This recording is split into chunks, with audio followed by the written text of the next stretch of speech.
Hey guys, it's Cat3. I'm gonna do another video about The Last Airbender, but this time I'm just gonna kind of run through all the differences in the movie, things that M. Night Shyamalan kind of changed to better tell his adaptation of Avatar. So, without further ado, let's get into it. The first thing is that when Katara and Sokka find Aang, Katara, breaks him out of the ice. He comes out, and what he's supposed to say is, let's go penguin sledding. He's supposed to say something cute and, childlike like that, but he does not. That's one thing. And the second part about that little tidbit is that in the cartoon, they visually reference how Aang encased himself in that ice. That there was a storm. Him and Appa were trapped underwater, and he went to the Avatar state, bended the air around him, which froze, and that's how he got encased in that ice. They actually visually referenced that. They did not do that in the movie. They verbally referenced it because Aang tells them how he got in the ice, but they don't actually visually show you Aang, Avatar state, ice. They don't show it. Next thing that is a little different is the way that they get back to the Southern Water Tribe in the movie. In the show, their boat is wrecked, and so they can't get home. But Aang is like, well, Appa can fly you home. So they don't actually fly because Appa is unable to fly. So they go back on Appa. That does not happen in the movie. They don't reference how they even got back to the village at all, really. Next thing, when Prince Zuko and General Iroh, they take Aang, and what Uncle Iroh does in the movie is that he puts the four elements in front of him. He puts like a candle with fire, he puts a rock in front of him, he puts a puddle of water, and then, and of course they know he can bend air. And so all of those elements bend before him, so they know that he's the Avatar. That is not accurate. Actually, in the show, Uncle Iroh, they don't even get him really into the holding cell before he breaks out. He actually starts to break out before they get him to the holding cell. As the guards are walking him to where they're going to hold him, he breaks out. That's what happens in the show.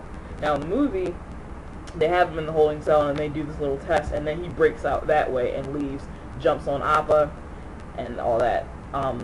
What the test that Uncle Iroh gives him is actually supposed to be is it's a way to reference how the air nomads knew that Aang was the Avatar. They put 1,000 toys in front of him, and he chose the 4 items that belonged to the previous avatars, and so they knew that he was the Avatar. So those 4 items that Aang chose 100 years ago with the air nomads, the test that Uncle Iroh gives him in the present is just a way for M. Night Shyamalan to reference that quickly.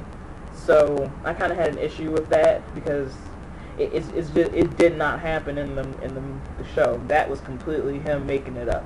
Now after that, they fly to the air temple where Aang learns that the air nomads have been exterminated. He goes into the Avatar state, and this is the first time that you see what is supposed to be Avatar Roku. You're supposed to see Avatar Roku, but what you actually see is Avatar Roku's spirit guide, his dragon. And what M. Night Shyamalan does, which I don't like, is that he kind of morphs the spirit of Avatar Roku and his spirit guide into one, so the dragon is actually talking to him. And that's not how it's supposed to be. It's actually supposed to be he ventures into the spirit world to speak to Avatar Roku, and Avatar Roku himself talks to him like flesh, person speaking to him. So that was different. Third difference.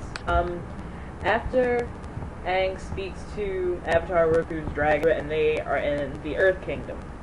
Now, major plot flaw, major change.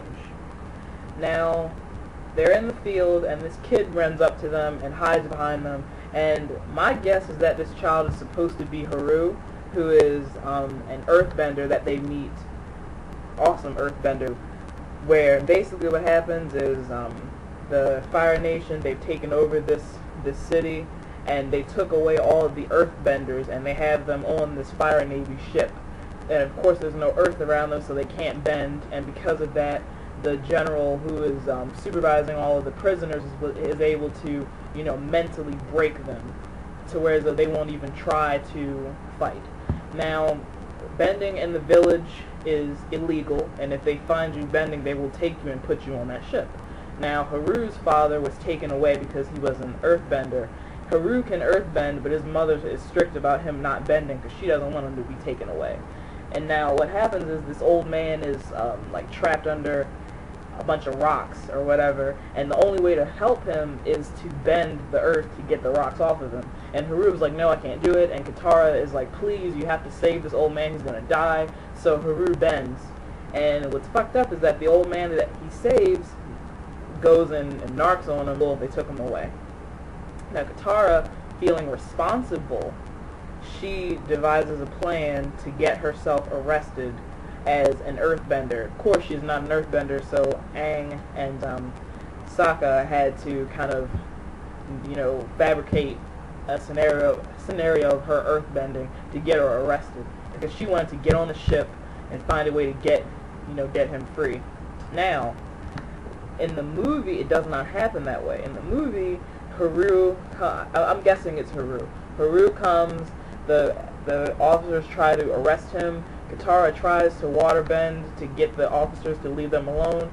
She is unsuccessful. She's not good at it. And so they get taken as prisoners into the Earth Kingdom city. And so when they get there, it's a whole different setup. They get there, and all these earthbenders their will has been broken, and there's all this earth around them that they can bend, but their will is just not letting them do it. And so Aang speaks up and says, earthbenders, you're powerful, there's earth right beneath your feet, you need to stand up and fight. And so they get up and they fight, and they're able to push the Fire Nation out of their village. That's the movie. But in the show, it doesn't happen that way. And it's actually Katara and not Aang who speaks to the earthbenders to get them to rise up and fight.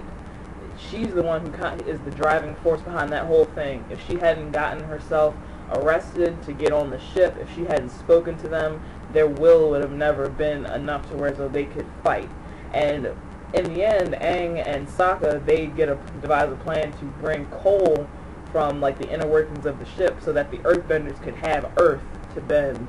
And so they fought, and they were able to get themselves off the ship, and they were traveling back to their village to take the village back from the Fire Nation. That's what really happened. So in the show, Katara is the driving force behind that first big Earth Kingdom rebellion, not Aang.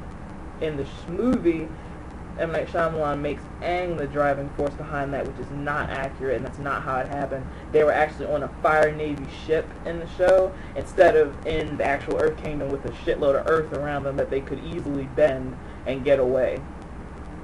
So that's another big thing. And in the movie, they take this one rebellion that they start, and then it starts a chain of them going to Earth Kingdom, going to smaller cities, and starting a rebellion. And that's not really how it happens in the show.